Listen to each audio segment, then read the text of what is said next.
Hola a todos, ¿cómo están? Mi nombre es Ana Clara y esto es Aclarando, mi canal para hablar de literatura, libros y todo eso que me encanta.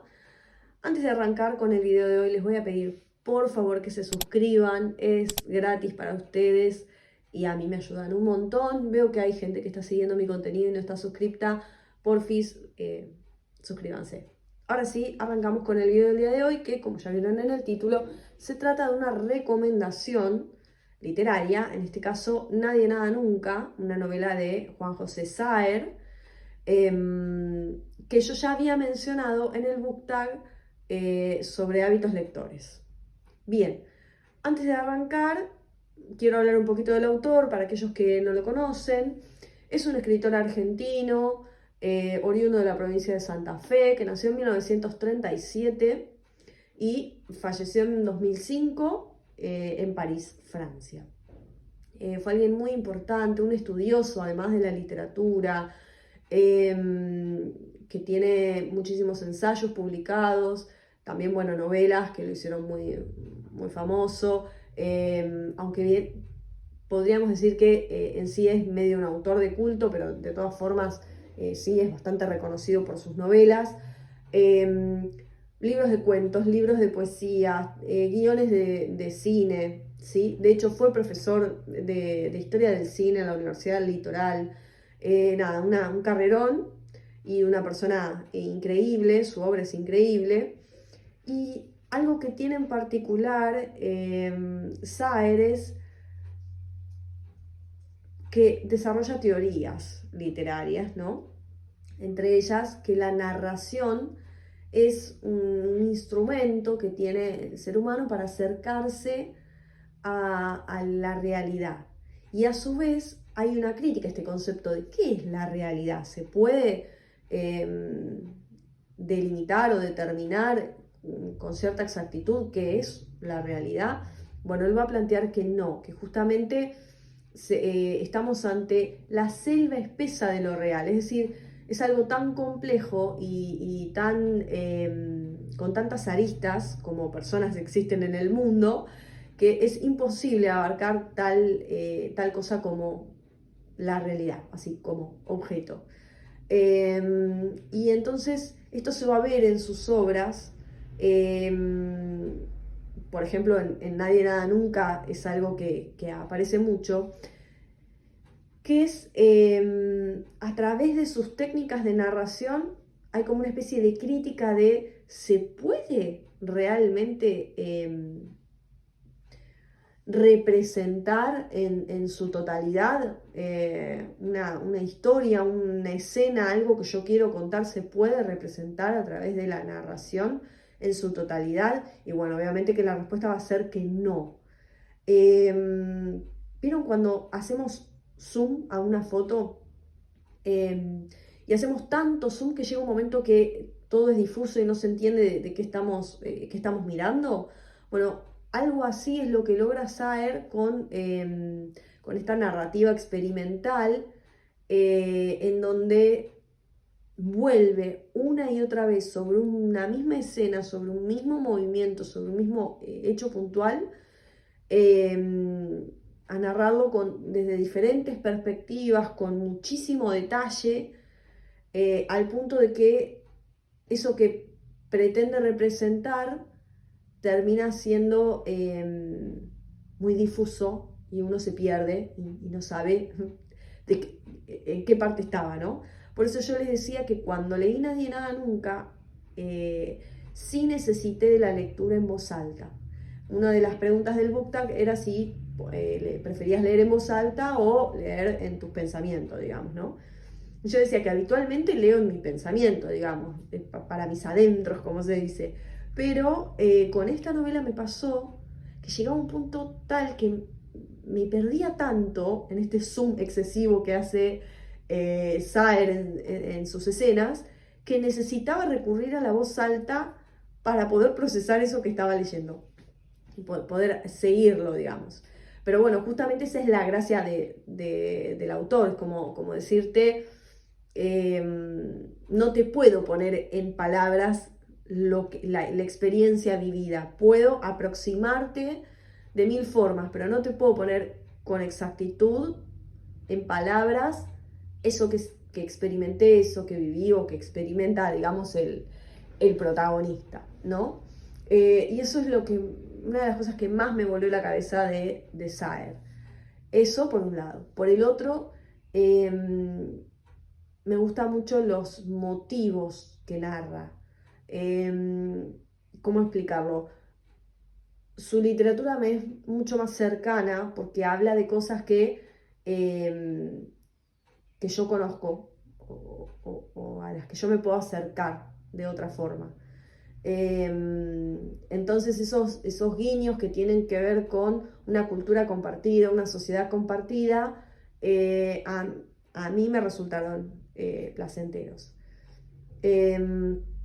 Y en particular, Nadie Nada Nunca, bueno, se los voy a estar dejando por acá o por acá. Yo la leí de la biblioteca, así que acá les muestro obviamente una imagen. No tengo el libro físico.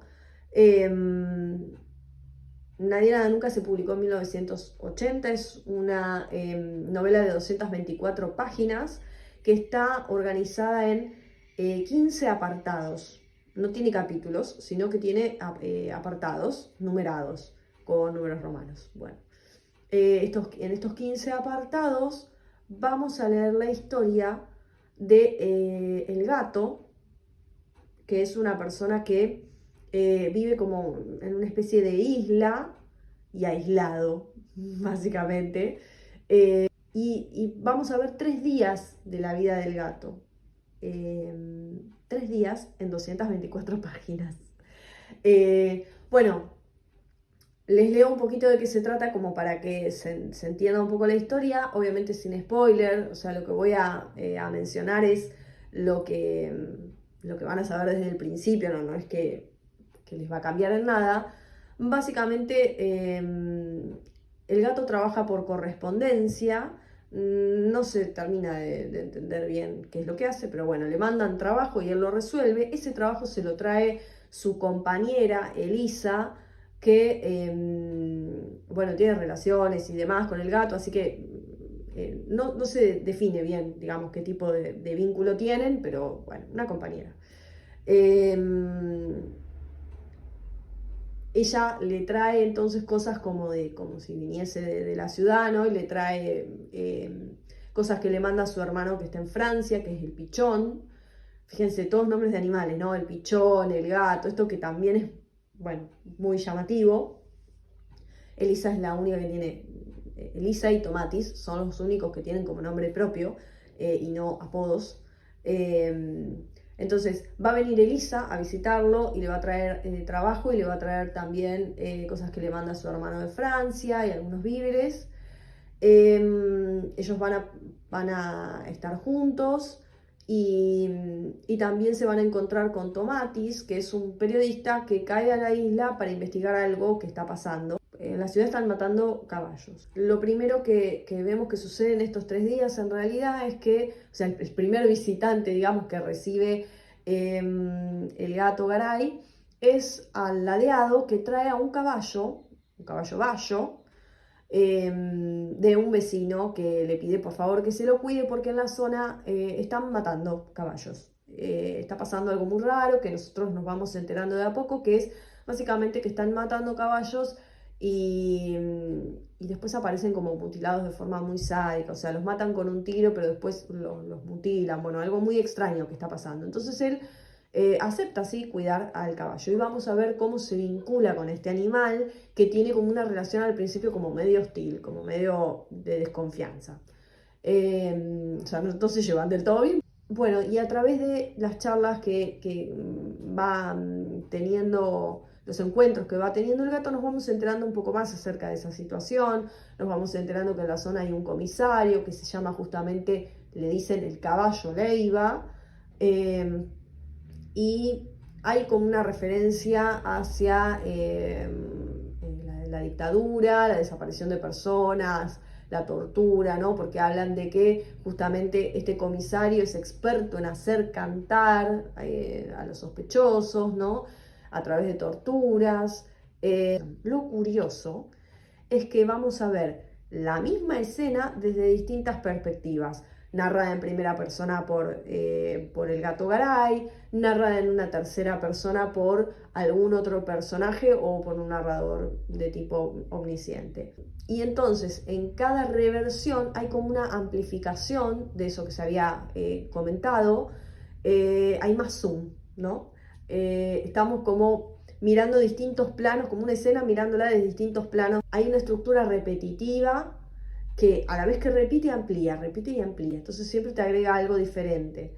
Pero en realidad estamos siempre moviéndonos dentro de los mismos 3 días y de los mismos 3 o 4 hechos importantes. Y la verdad que se vuelve fascinante porque está este misterio también a resolver, que eso también es otro condimento que hace la lectura muy interesante. Queremos saber qué es lo que está pasando, cuál es el problema, quién está causando todo esto. Y después va a llegar Tomatis, que tiene que investigar otro hecho que sucede en esta zona, que no les voy a decir cuál para no spoilearlo, pero bueno, lo envían, porque él es periodista, lo envían como corresponsal para cubrir este otro acontecimiento que sucedió en la zona. Obviamente también va a hacer referencia a este asesinato, esta matanza de los caballos que la gente venía sufriendo ya antes de ese hecho. Su manera de narrar te saca totalmente de la estructura y te hace cuestionarte muchas cosas, pero a la vez la historia que cuenta, si bien no es lo fundamental, porque podemos decir que en Sager lo fundamental no es aquello que cuenta, sino cómo lo cuenta, porque justamente nos está haciendo cuestionarnos de qué tan posible es representar con palabras los hechos. Igualmente la historia que cuenta es muy interesante y nos atrapa. Entonces la verdad que leer esta novela no es una lectura únicamente, como bueno, para pasar el tiempo, sino que es toda una experiencia diferente y que les aseguro que vale muchísimo la pena. Les decía, en estas repeticiones hay un recomienzo continuo que se hace a través de una misma frase que justamente hace mención al título, ¿no? Esa frase dice: no hay al principio nada, nada.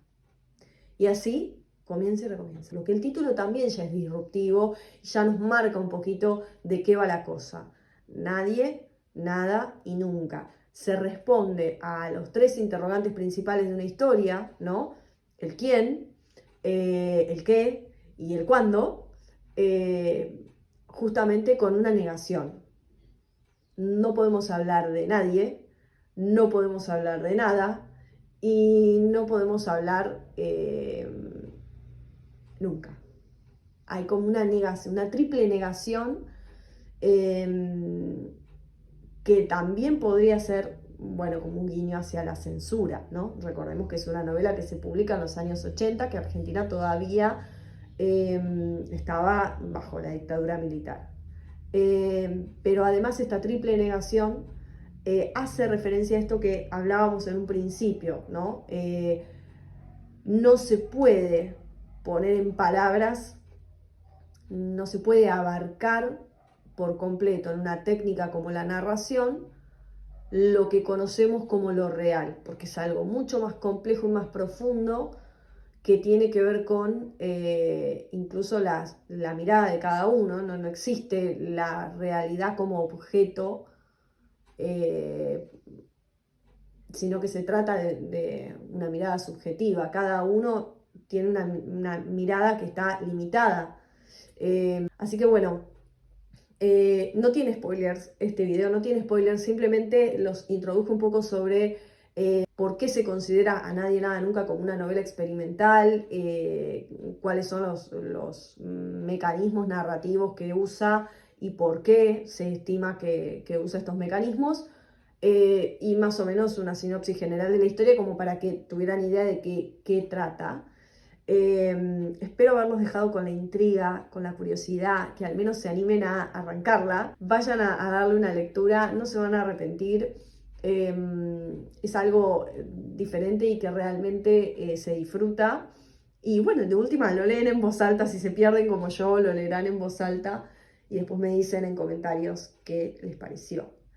Si llegaste hasta acá, te voy a pedir por favor que le des un like si te gustó el contenido. Y si no te gustó, dale un dislike, pero porfis, abajo en comentarios contame qué es lo que no te gustó de este video, qué es lo que no te convenció. Así me ayudan también a mejorar, a traer un contenido que realmente les interese. Bueno, hasta acá el video de hoy. Gracias una vez más por acompañarme. No olviden suscribirse. Les dejo también mi Instagram por si me quieren seguir ahí también. Soy correctora de textos, así que ahí comparto más de mi laburo que de literatura, pero bueno, vale también. Y además les aviso cuando saco video. Igualmente pueden para eso hacer clic en la campanita que activan así la notificación para cuando yo subo video. Saben que subo los viernes, pero sin un horario fijo. Así que bueno, gracias, gracias, gracias. No hablo más. Me callo, hasta acá llegamos. Chau, chau.